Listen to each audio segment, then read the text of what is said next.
There's a fascinating shift happening right now that nobody wants to talk about, honestly. Women who spent their 20s and 30s saying they don't need men, celebrating their independence, posting "I'm the table" memes, they're suddenly hitting 35, 40, 45 and panicking. The dating pool has dried up. The attention has vanished. The options have evaporated. And instead of acknowledging their role in this situation, they're doing what's become predictable, blaming men. Let me break down what's really happening in modern dating and why both sides are frustrated, but only one side is taking accountability. The modern dating confusion affects everyone, but differently.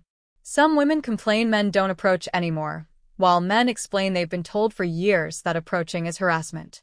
Some women want traditional courtship while simultaneously rejecting traditional roles. Men want genuine connection while being told their standards are unrealistic.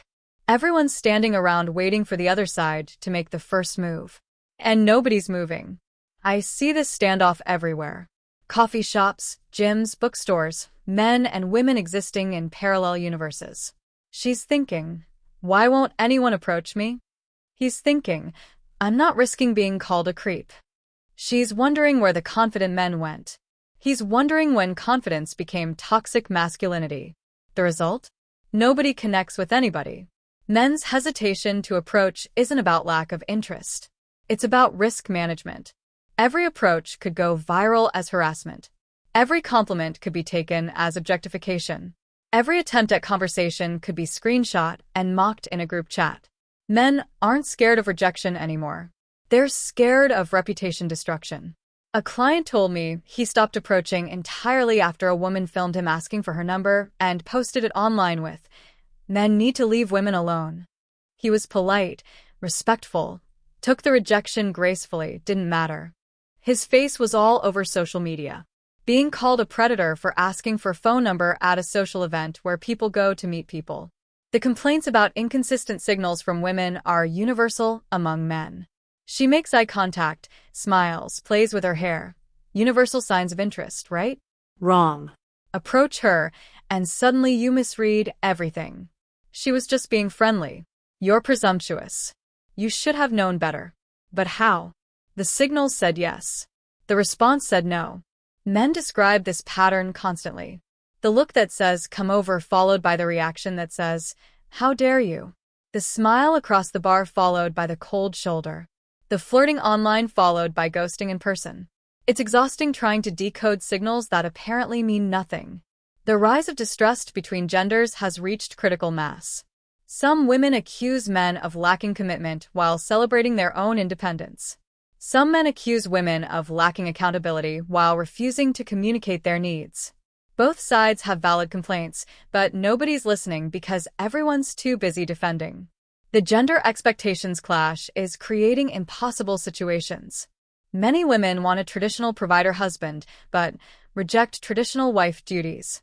They want a man who pays for everything, but call it equality. They want protection and provision, but offer independence and feminism. Men see this and think, what's in it for me? I counsel women in their late 30s and 40s expressing deep dating regret.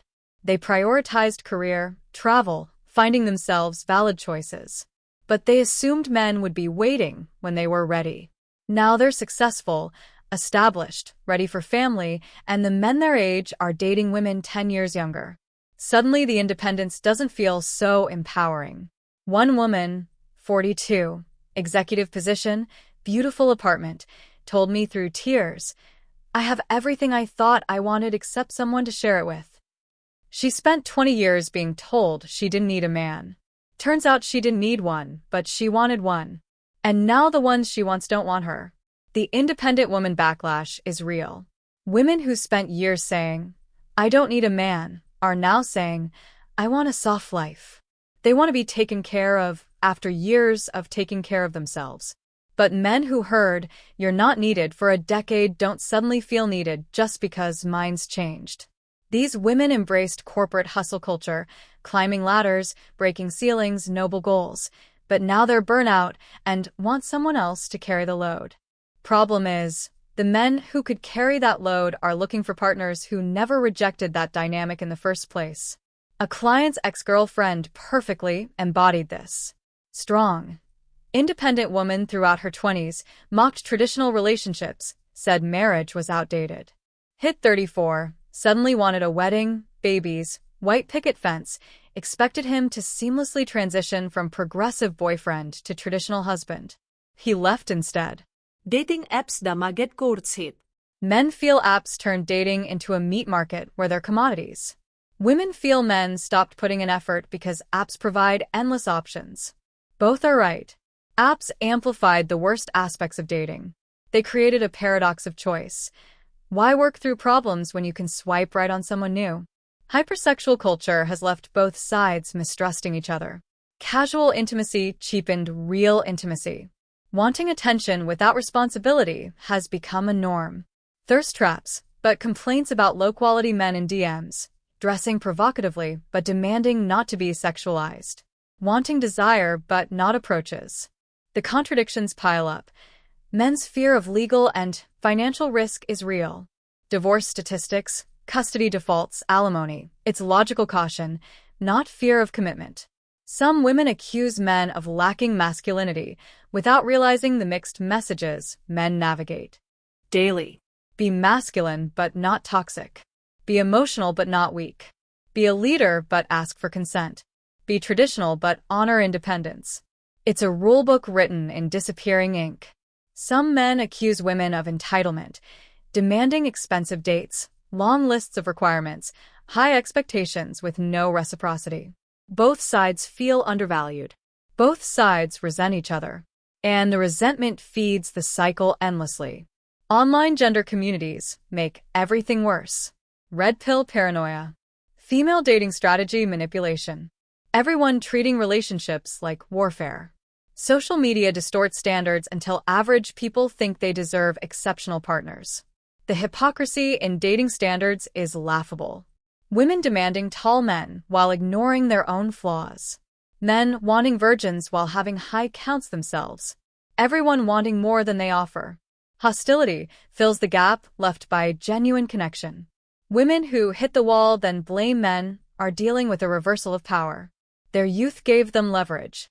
They were told lies, fertility lasts forever, career first, men will wait. Now reality hits hard, fertility drops, men their age date younger, and attention shifts to the next generation. Instead of acknowledging choices, some blame men for preferring what they themselves once preferred. Women dated attractive men their age, when they were younger.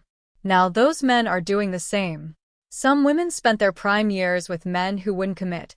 Now they want commitment, but their prime is behind them. The bitterness is intense.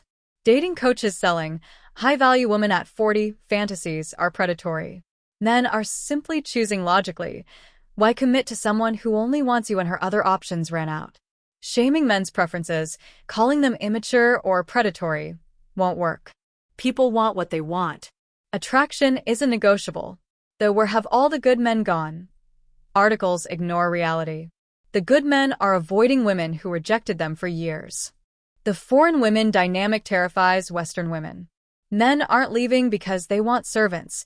They're leaving because they want appreciation. Men go where they're valued. Young men today are watching this closely.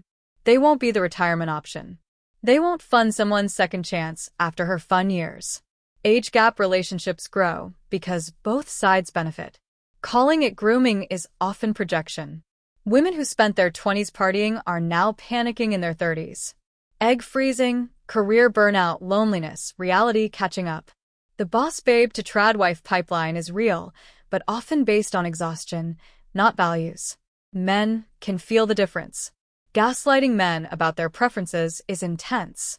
Meanwhile, women's preferences are celebrated as knowing your worth. The dating market is correcting itself. Women who overvalued themselves are getting reality checks. Men who undervalued themselves are realizing their worth.